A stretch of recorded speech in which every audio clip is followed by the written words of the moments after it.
So hi guys welcome back to my to videos. तो इस video में दोस्तों डिस्कस करने वाले हैं यहाँ पर कुछ इंपॉर्टेंट कंपनीज़ को और उनसे रिलेटेड कुछ इंपॉर्टेंट अपडेट्स हैं जिसकी बात करेंगे इस वीडियो में।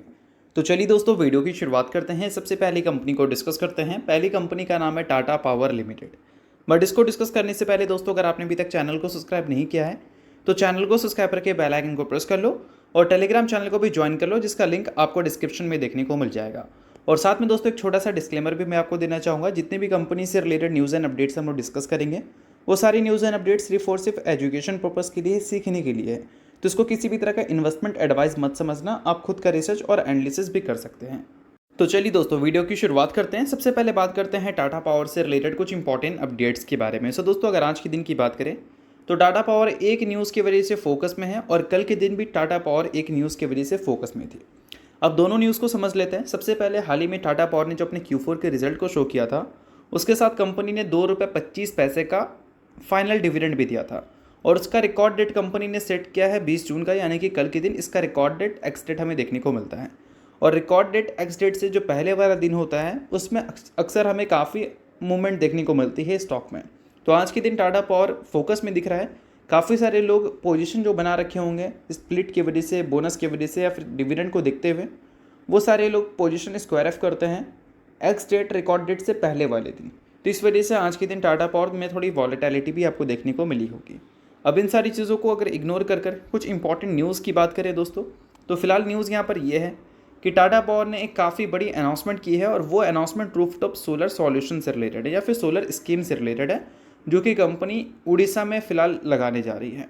अब देखो फिलहाल टाटा पावर को पता है कि रूफटॉप सोलर स्कीम को गवर्नमेंट जो प्रमोट कर रही है उसमें कुछ लोग ईजिली उसको अफोर्ड कर सकते हैं, तो कुछ लोग को अफोर्ड करना काफ़ी मुश्किल होगा और कुछ लोग के लिए नामुमकिन टाइप भी होगा क्योंकि उसका कॉस्ट काफ़ी ज़्यादा है।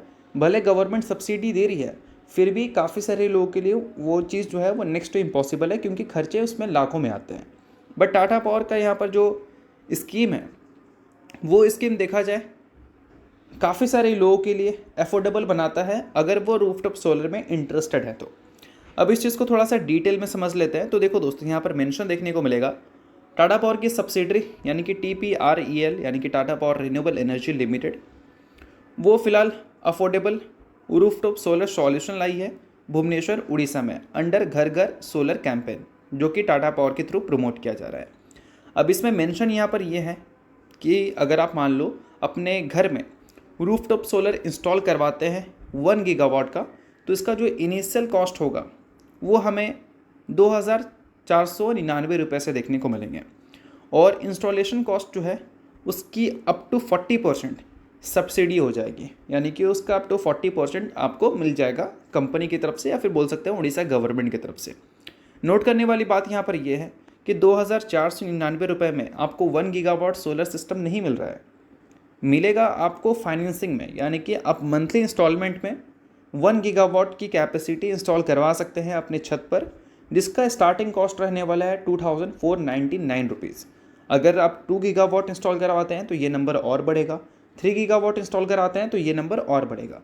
तो बोल सकते हैं कि यहाँ पर EMI बेसिस पे टाटा पावर ने ये स्कीम को दिखाया है कि अगर आपके पास उतना पैसा नहीं है तो आप मंथली पे कर भी इस चीज़ का फ़ायदा उठा सकते हैं। इन द लॉन्ग रन ये सारी चीज़ें फ़ायदेमंद ही हैं, बट काफ़ी सारे लोगों के लिए जो खर्चे हैं वो ज़्यादा मैटर करते हैं इसके मुकाबले। इस वजह से इसको उतना ज़्यादा बोल सकते हैं सक्सेस नहीं मिला जितना ज़्यादा मिल सकता था। ठीक है, अब दोस्तों यहाँ पर मेंशन और भी चीज़ें की गई हैं जिसमें बताया गया है टाटा पावर रिन्यूएबल एनर्जी की तरफ से कि उनका एम है अगले 3 से 5 सालों में, सिर्फ उड़ीसा की बात करें तो 3 लाख इंस्टॉलेशन करना है उड़ीसा में उनका एम है, और पूरे अगर इंडिया की बात करें तो 10 लाख का इंस्टॉलेशन की उम्मीद लगाकर चल रहे हैं अगले 3 से 5 सालों में, जो कि ओवरऑल अगर हम बिजनेस पॉइंट ऑफ व्यू से देखें तो इसको हम पॉजिटिव कंसिडर कर सकते हैं। तो ये जो सारी चीज़ें हैं इसको किसी भी तरह का रिकमेंडेशन मत मानना, बट सभी चीज़ें सिर्फ और सिर्फ एजुकेशन पर्पज़ के लिए, सीखने के लिए आप ज़रूर इसको देख सकते हैं। सो अब दोस्तों वीडियो में आगे बढ़ने से पहले बात कर लेते हैं मेरे टेलीग्राम चैनल के बारे में, जिसको अगर आपने अभी तक ज्वाइन नहीं किया है तो उसका लिंक आपको डिस्क्रिप्शन में देखने को मिल जाएगा। लिंक के थ्रू जाकर चैनल को ज्वाइन कर लो। ज्वाइन करने का दोस्तों सबसे बड़ा बेनिफिट ये है कि हमारा चैनल टाइप किया है SEBI registered research analyst mister Kulneet Singh के साथ, जिसका रजिस्ट्रेशन नंबर आप यहाँ पर नोट कर सकते हैं। अब चैनल को ज्वाइन करते हैं तो इनकी जो काफ़ी सारी एक्टिविटीज़ हैं आपको इस चैनल पे देखने को मिलती है, जिसमें ये आपको चार्ट्स वगैरह शेयर करते हैं जिससे आपको आइडिया लगता है और उसके अलावा दोस्तों काफ़ी सारी कॉल्स एंड अपडेट्स भी आपको यहाँ पर मिलता है बिल्कुल फ्री ऑफ कॉस्ट। तो इन सारी चीज़ों का बेनिफिट आप ले सकते हैं। अभी रिसेंटली काफ़ी सारी कंपनी का चार्ट्स वगैरह इन्होंने अपडेट किया था, जिसको आप चाहो तो चेकआउट कर सकते हो। और इसके अलावा काफ़ी सारी कंपनी का कॉल्स वगैरह भी इन्होंने दिया था, जिसको भी आप चाहो तो चेकआउट वगैरह कर सकते हो।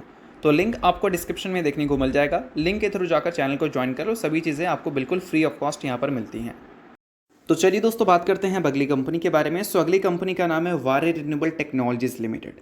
अब वारे रिन्यूएबल दोस्तों आप सभी को पता है कि पावर सेक्टर में काम करती है, बट पावर सेक्टर को भी अगर थोड़ा अच्छी तरह से फिल्टर आउट करोगे तो वहाँ पर रिन्यूएबल सेक्टर का नाम देखने को मिलेगा, और उसी में ये company as a EPC contractor काम करती है, ऐसा हम बोल सकते हैं। अब देखो दोस्तों, जितना ज़्यादा रिन्यूएबल एनर्जी में ग्रोथ हमें देखने को मिलेगी, उतना ज़्यादा वारे रिन्यूएबल जैसी कंपनीज़ के बिजनेस में फ़ायदा हमें देखने को मिलेगा। अब फिलहाल एक डेटा हमें सुनने को मिल रहा है, जिस डेटा में ये मेंशन किया गया है कि इंडिया के non fossil fuel power generation capacity इस दिसंबर में 50% तक जाने वाले हैं। इसका मतलब ये है कि मान लो अगर पूरे इंडिया में 100 यूनिट की बिजली जनरेट होती है तो उसका 50% जो है वो नॉन फॉसिल फ्यूल्स के ज़रिए जनरेट होगा दिसंबर तक, ये डेटा कह रहा है। अब इसमें थोड़ा अच्छी तरह से देखोगे तो नॉन फॉसिल फ्यूल्स में आपको मल्टीपल कैटेगरीज देखने को मिलती है, जिसमें एक कैटेगरी हमें देखने को मिलता है रिन्यूएबल का। ठीक है, अब रिन्यूएबल एनर्जी की बात करें तो उसके जो कंजप्शंस है वो हमें आगे भी कम देखने को मिल सकते हैं, और ये जो 50% का नंबर है इसमें 13 से 15% का कॉन्ट्रीब्यूशन हमें रिन्यूएबल का ही देखने को मिलेगा। अब यहाँ पर काफ़ी सारे लोग कन्फ्यूज़ होंगे कि अगर रिन्यूएबल का कॉन्ट्रीब्यूशन कम है तो फिर ये 50% में बाकी कॉन्ट्रीब्यूशन किसका है, क्योंकि ज़्यादातर लोग यही सोचते हैं कि नॉन फॉसिल फ्यूल्स की जब हम बात करते हैं तो वहाँ पर रिन्यूएबल ही मेन है। तो ऐसा नहीं है, रिन्यूएबल वहाँ पर अभी के टाइम पे देखा जाए तो मेन नहीं है, क्योंकि non fossil fuel electricity generation के अगर आप मोड देखोगे तो मल्टीपल मोड आपको देखने को मिलेंगे, जिसमें एक विंड और सोलर देखने को मिलेगा जो कि रिन्यूएबल एनर्जी का पार्ट है। उसके अलावा आपको हाइड्रो देखने को मिलता है और साथ में न्यूक्लियर पावर भी देखने को मिलता है। तो ये सारे जो है वो नॉन फॉसिल फ्यूल्स के पार्ट हैं। ठीक है, जिसमें रिन्यूएबल एनर्जी का कॉन्ट्रीब्यूशन अभी के टाइम पे तो उतना ज़्यादा है नहीं, बट आगे चलकर ये बढ़ सकता है, ऐसा हम उम्मीद कर सकते हैं, क्योंकि गवर्नमेंट भी इस पर थोड़ा ध्यान दे रही है और इंसेंटिव्स वगैरह भी इशूज़ कर रही है कैपेसिटी को अचीव करने के लिए। अब इन सारी चीज़ों के बाद दोस्तों वारी रिन्यूएबल्स की परफॉर्मेंस को अगर हम देखें तो 52 वीक हाई से लगभग 54% से ज़्यादा की फॉल इस कंपनी में देखने को मिली है। अब इसका मल्टीपल रीज़न आप ले सकते हो। पहले जो ग्रोथ कंपनी में देखने को मिलती थी उस ग्रोथ में थोड़ा हमें स्लो डाउन देखने को मिला इस फाइनेंशियल ईयर 2025 में। 56% से ही कंपनी का प्रॉफिट ग्रो किया, जो कि कंपनी के रेवेन्यू ग्रोथ के हिसाब से अगर हम देखें तो कम था। और 5 साल का जो CAGR था उसमें ग्रोथ हमें 100% से ऊपर की देखने को मिल रही थी, जो कि इस बार वो कम हो चुका है। बट अगर कोई छोटी कंपनी होती या फिर कोई बड़ी कंपनी होती लाइक इन्फोसिस जैसी, तो उसके हिसाब से देखा जाए तो ये नंबर बहुत ही ज़बरदस्त है। मतलब बोल सकते हैं कि एक्सपेक्टेशंस के हिसाब से पहले के मुकाबले नंबर्स अब हमें देखने को नहीं मिले हैं, इस वजह से वैल्यूएशंस आपको काफ़ी ज़्यादा करेक्ट होता हुआ देखने को मिला है। बट इसी पीरियड में वारी रिन्यूएबल ने कुछ इंपॉर्टेंट चीज़ें भी हमें शो की, जो कि कंपनी के कैश फ्लो स्टेटमेंट पर हमें देखने को मिलेगा। कैश फ्रॉम ऑपरेटिंग एक्टिविटीज़ की दोस्तों अगर बात करें तो 2025 के फाइनेंशियल ईयर में कंपनी ने 302 करोड़ रुपए कैश जनरेट किया अपने ऑपरेशन से। अब इस नंबर को आप कंपनी के नेट प्रॉफिट से कंपैरिजन करो। नेट प्रॉफिट से अगर ज़्यादा है तो कोई प्रॉब्लम नहीं है। नेट प्रॉफिट कितना था? 229 करोड़, उससे ज़्यादा कंपनी ने कैश जनरेट किया है। अब उसको कंपनी ने यूटिलाइज़ किया है मैक्सिमम पैसा इन्वेस्टमेंट्स में। अब जो कंपनी ग्रो करना चाहती है वही इन्वेस्टमेंट्स में ज़्यादा ध्यान देती है। 2023 में कंपनी ने फिक्स एसेट्स में 6 करोड़ इन्वेस्ट किया था, 24 में 10 करोड़ किया था और 25 में सीधा 101 करोड़ कर दिया। और इन्वेस्टिंग एक्टिविटीज़ को अगर देखोगे तो उसमें भी आपको नंबर्स इंक्रीज़ होते हुए नज़र आ रहे हैं, जिसमें फिक्स एसेट्स के नंबर भी इंक्रीज़ हो रहे हैं और अदर इन्वेस्टिंग आइटम्स जो हैं उसमें भी कंपनी के इन्वेस्टमेंट्स आपको बढ़ते हुए देखने को मिल रहे हैं। अब इस वजह से कंपनी के बैलेंस शीट जो है उसमें जो फिक्स एसेट्स का नंबर है उसमें एक ज़बरदस्त स्पाइक हमें देखने को मिली है पिछले 4 से 5 सालों में। और मेनली ये कंपनी इसलिए इस पे ध्यान दे रही है क्योंकि अगर कंपनी को अपनी कैपेसिटीज़ को इंक्रीज़ करनी है तो कंपनी के पास अच्छे खासे एसेट्स होने चाहिए, और वो वारी रिन्यूएबल की तरफ से हमें देखने को मिल भी रहा है। तो ये सारी चीज़ें सिर्फ और सिर्फ सीखने के लिए कि कैसे कंपनी ग्रो करने के लिए क्या क्या जगह इन्वेस्ट करती हुई नज़र आती है। ठीक है, अब इसके अलावा दोस्तों बात करते हैं अगली कंपनी के बारे में। सो अगली कंपनी का नाम है CDSL यानी कि central depository services India limited.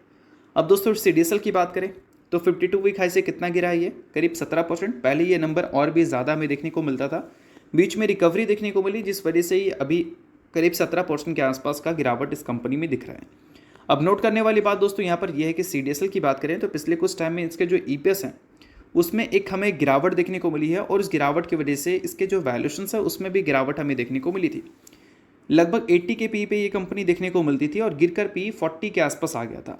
But जब कंपनी का EPS नीचे गया उसके बाद कुछ रिकवरी देखने को मिली, जैसा कि मैंने आपको बताया। तो उसके बाद क्या है कि इसके वैल्यूएशंस काफ़ी ज़्यादा ऊपर चले गए, और अभी के टाइम पे जिस लेवल पे वैल्यूएशन है उस लेवल के हिसाब से अगर हम देखें तो कंपनी का जो EPS और वैल्यूएशन है वो एक रेंज के आसपास आ चुका है।